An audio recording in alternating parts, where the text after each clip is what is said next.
Dave, how did this all go down? Yeah, that happened, and the story really is just what you said. Burnout, stress, lots of overtime. Other officers here are out the door, and what we found tonight, this problem is really reaching all across Metro Detroit. It's hard. That's Ypsilanti Councilman Steve Wilcoxon's reaction to the resignation of the city's police chief, Tony Jajewski, who reportedly felt it was simply time to move on as policing gets harder. There's issues with morale, there's issues with staffing. Lots of people are working a lot of overtime.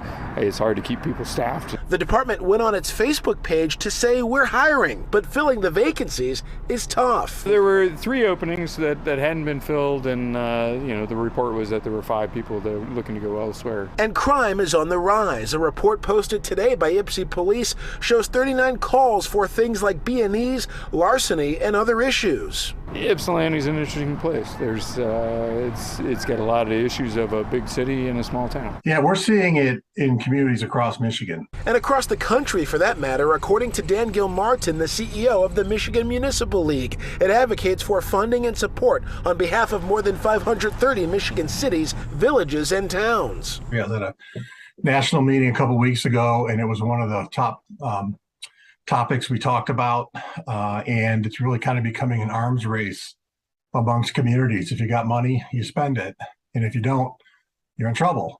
He says for years, state lawmakers have cut funding that goes to local governments, with about half of that money supporting public safety. The fix, he says, will also have to come in large part from the state. And certainly the state policy is maybe the most important thing we face. I mean, everyone's talking about the money coming out of Washington in the last year and a half or so, which has been amazing and a shot in the arm.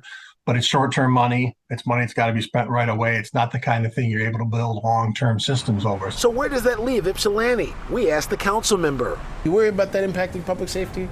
No, I've talked with the city manager, and we've got reciprocal agreements with other law enforcement agencies, and we need to explore that. But we also need to keep the people that are here, and move forward with as many people as we can.